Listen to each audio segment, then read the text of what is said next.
I want to give a quick shout out to my patrons. Thank you so much for your support. Hey y'all, it's Kate from the Letter Apothecary, and welcome back to my channel. Now today I'm going to do something a little bit differently, and I'm going to talk about book covers. So there's a saying that says you can't judge a book by its cover, but there are some books that you absolutely can and maybe should judge by its cover. Now, this saying could go either way, where it could be good or bad. Today, I'm just going to be talking about the good ways that you can judge a book by its cover, because you know, here at the Literary Apothecary, we're all about positivity and not negativity.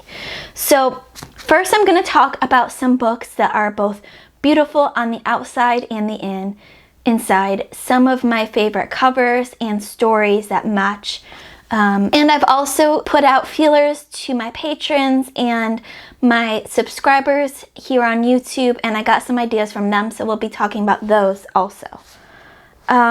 So first up is The Mask of Mirrors. Now this is book 1 in the Rook and Rose series, and book 2, The Liar's Knot, is also absolutely beautiful. But this cover just struck me from the start. I saw this cover and I thought, I need that book in my life. And then I read the book, and it was such a well-written book, such a beautiful book that I was like, holy cow. This is actually written by a duo author. M.A. Carrick is 2 different people. You may recognize one named Marie Brennan from A Natural History of Dragons, which we'll actually be talking about in just a minute. But when I read this book, I thought, I need the rest of this series, and I need every book that these people have ever written. And so my first book up on beautiful inside and out is The Mask of Mirrors.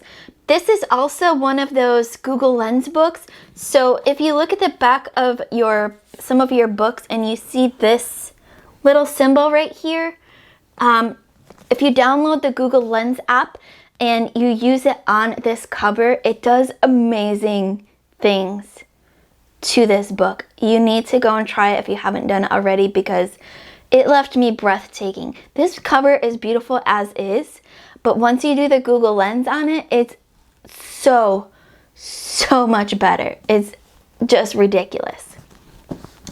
Now the next book up that I have, that I believe, at least in my opinion, is both beautiful inside and out, is All the Light We Cannot See by Anthony Doerr.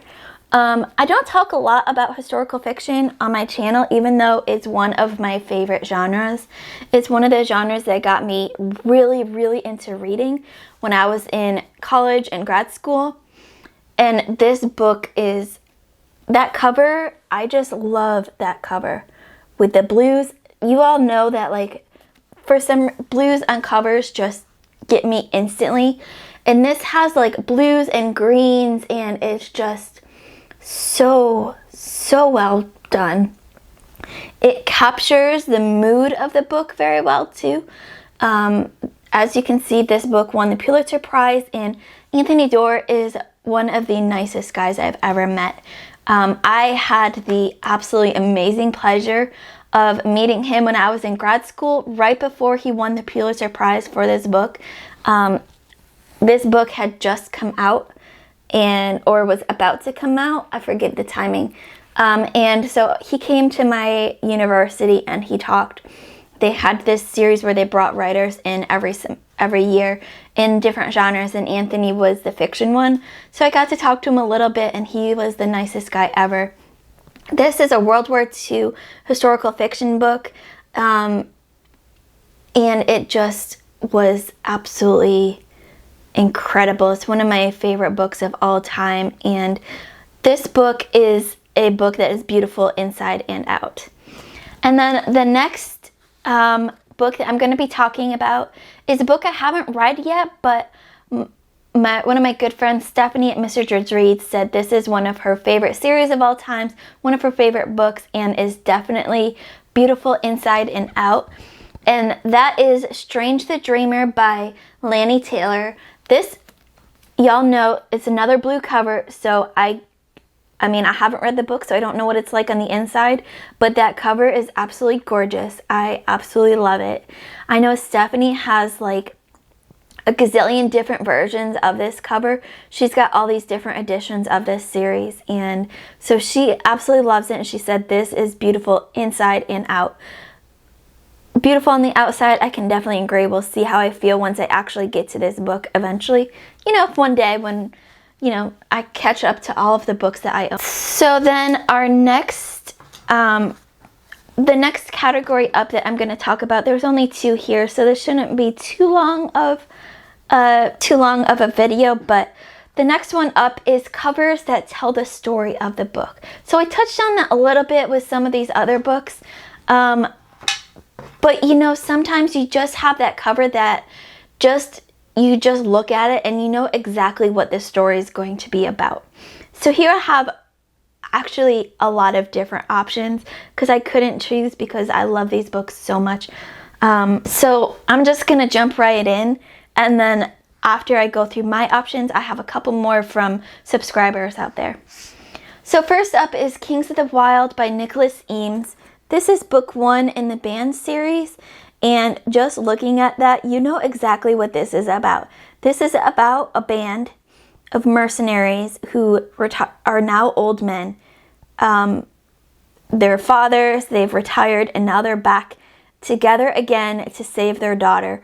The book 2, The Bloody Rose, is also a really great cover and just superb at telling the story just from one image. I looked at this and I thought, this gives me 80s vibes, early 80s, late 70s maybe. A group of guys that, you know, have come together one last time, it looks like, to save someone. And that's really what the story is about. One of the great things about Kings of the Wyld that I loved is that it had tons and tons of 80s references in here. 80s music references from, you know, bands to songs to lyrics. It was absolutely great. And I had a live show with Nicholas Eames talking about his series when Bloody Rose came out. I did this live show with Jessie at the Bookish Mom and Andrew at Andrew's Wizardly Reads, and we had such a great time talking to Nicholas Eames about his series that he said he definitely wants to do it again once book 3 comes out. So we're just waiting for that 3rd book, Nicholas. We gotta have it. So Kings of the Wyld, definitely a book cover that tells you all you need to know about the book. Next up we have Legends and Lattes by Travis Baldree. Now this cover is, they just released a new cover edition of this, which I think is absolutely beautiful, but it does not do the story justice. This cover tells you everything you need to know about this book.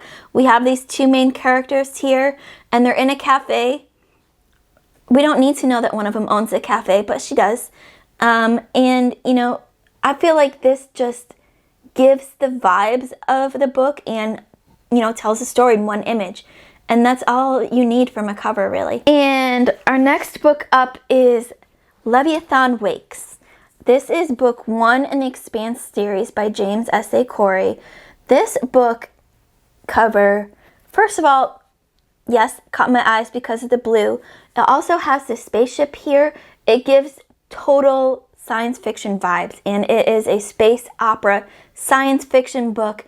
I feel like, although it doesn't have, you know, doesn't exactly tell the story of the book, it gives you enough information that you know what to expect going into this book. And next up we have The House in the Cerulean Sea by T.J. Klune. This book is, I absolutely love. 2 pieces. And so here we have, you know, the cliff above the sea, the Cerulean Sea, and we have the little house on the edge with a little greenhouse and the van and the whispering trees. And it just, if you've read this book, you know that's the only image that you need, because it tells you, it shows the story, it gives you that good homey feel, but also that maybe things aren't as they seem on the outside. And I feel like this one is one of those books that if you've read the book, you know exactly what the cover is saying. But it also catches my eyes because it's so cute. So House in the Cerulean Sea. And then the last book I have before your guys' recommendations is A Natural History of Dragons. Yes, by Marie Brennan. I mentioned her earlier when we were talking about The Mask of Mirrors. This book, it's hard to see because of the glare of the sun outside because it's so white. This is like, so Natural History of Dragons, our main character is a dragon naturalist. She studies dragons as a science. And to have this kind of, I don't know if I'll be able to get it, but to have this cover so simple. It has a dragon here with all the numbers, like a scientific study for it. Just tells you that this is going to be a book that feels scientific, but it's fantasy because sadly dragons, quote, don't exist in our world. But it has that, this book has that feel that it could exist in our world. And so I felt like this cover just gave you everything you needed to know about the story. Now I have 2 more books to talk about here, and these are books I haven't read yet and I don't own yet. So I'll put the covers up here so you can see them. The first one comes from Emily Reed's, and that is Splintered, which is a YA Alice in Wonderland spinoff. And when I looked this book up after I saw Emily's suggestion, I thought, yes, that book has Alice in Wonderland vibes all throughout that cover, and it tells you exactly what you need to know. This is an Alice in Wonderland spinoff. If you don't know what Alice in Wonderland is, then you've been living under a rock for way too many years. Most people know Alice in Wonderland, so when they get Alice in Wonderland vibes, they know what to expect from it. And then the last book I have to talk about today was another recommendation from Stephanie at Mr. George Reads, and this is Lemon Drop Dead by Amanda Flower, and this is a cozy mystery. And I looked at that cover and I thought, oh my gosh, that is perfect. Most of the cozy mysteries that Stephanie reads would fit under this category because they are just perfect. They make me laugh, they give me a vibe of the book, and they're just great.